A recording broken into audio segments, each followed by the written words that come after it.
നേരം വെളുത്തപ്പോൾ തോണിക്കാരനോടൊപ്പം അവർ അക്കരയിലേക്ക് പോകാൻ ഒരുങ്ങി വന്നതാണ്. അപ്പോൾ അവർ വള്ളത്തിലേക്ക് കയറി അങ്ങനെ വള്ളം മുന്നോട്ട് പോവുകയാണ്. അപ്പോൾ തോണിക്കാരൻ പറയുന്നുണ്ട്, നിങ്ങൾ ഞാൻ പറഞ്ഞ ആ ഒരു ഗ്രാമത്തിൽ എത്തുകയാണെങ്കിൽ നിങ്ങൾക്ക് നിങ്ങളുടെ സ്ഥലത്തേക്ക് പോകാനൊക്കെ എളുപ്പം സാധിക്കും കേട്ടോ. അവിടെ നിന്ന് നിങ്ങൾക്ക് നിങ്ങളുടെ വീട്ടിലെത്തിച്ചേരാനൊക്കെ പറ്റും എന്നൊക്കെ പറയുന്നുണ്ട്. അതെല്ലാം കേട്ടുകൊണ്ടാണ് അവർ മുന്നോട്ട് നടക്കുന്നത്.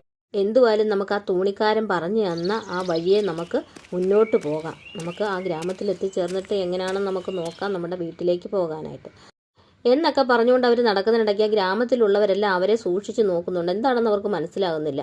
അവരെങ്ങനെ മുന്നോട്ട് പോയപ്പോൾ കുറേ അധികം ആളുകൾ മുകളിലേക്ക് ചൂണ്ടിക്കാണിക്കുന്നു. അവർക്കൊന്നും മനസ്സിലായി. എന്തായാലും നമുക്ക് നോക്കാം അവരെ എന്തോ ചൂണ്ടിക്കാണിക്കുന്നതെന്ന് നോക്കിയപ്പോഴാണ് ഒരു രാജകുമാരിയെയാണ് അവർ ചൂണ്ടിക്കാണിക്കുന്നത്.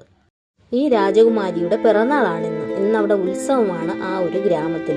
എല്ലാവരും രാജകുമാരിയെ കാണാനും രാജകുമാരിയെ പറ്റി പുകഴ്ത്തി പറയാനുമാണ് വന്നിരിക്കുന്നത്. അപ്പോൾ അവർക്ക് സമ്മാനങ്ങളൊക്കെ കിട്ടുന്നുണ്ട്. അപ്പോൾ അതുകൊണ്ടാണ് അവരെല്ലാം രാജകുമാരിയെ നോക്കി ഓരോന്ന് പറഞ്ഞുകൊണ്ടിരിക്കുന്നത്. ഈ പെൺകുട്ടികൾ ഇത് കാണുന്നുണ്ട്. അവർക്കതൊന്നും അത്ര രസമായിട്ട് തോന്നിയില്ല. അവർ പരസ്പരം പറയുകയാണ്, ഈ രാജകുമാരിയെക്കാളും സുന്ദരിയാണല്ലോ നമ്മൾ ആ കണ്ട ആ പ്രതിമ അല്ലേ. പെൺകുട്ടികളുടെ സംഭാഷണം കേട്ടുകൊണ്ടിരുന്ന ഒരാൾ ഉടനെ തന്നെ മന്ത്രിയുടെ അടുത്താണ് ചെന്ന് വിവരങ്ങളെല്ലാം പറഞ്ഞത്. ഉടനെ തന്നെ മന്ത്രി രാജാവിൻ്റെ അടുത്തേക്ക് ചെന്ന് കാര്യങ്ങൾ വിശദീകരിച്ച് പറയുകയാണ്. ആ പെൺകുട്ടികളെ പറ്റിയും അവർ പറഞ്ഞ കാര്യങ്ങളെല്ലാം രാജാവിനെ പറഞ്ഞ് ധരിപ്പിച്ചുകൊണ്ടിരുന്നു. എല്ലാം കേട്ട് കഴിഞ്ഞപ്പോൾ രാജാവ് കോപാകുലനായി ചാടി എഴുന്നേറ്റു. അവരെ ഉടനെ പിടിച്ചുകൊണ്ടുവരൂ എന്ന് ആജ്ഞാപിക്കുകയാണ് ചെയ്തത്. രാജാവിൻ്റെ ആജ്ഞ നടപ്പിലാക്കാൻ മന്ത്രി ഉടനെ തന്നെ പുറപ്പെടാൻ തീരുമാനിച്ചു.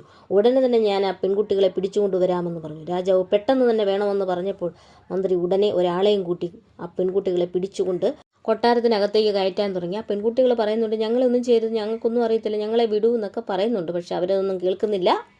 രാജാവിൻ്റെ മുന്നിൽ എത്തിച്ചേർന്ന പെൺകുട്ടികൾ എന്ത് ചെയ്യണമെന്നറിയാതെ പരിഭ്രാന്തമായി നിൽക്കുകയാണ്. ഞങ്ങളൊന്നും ചെയ്യരുത്,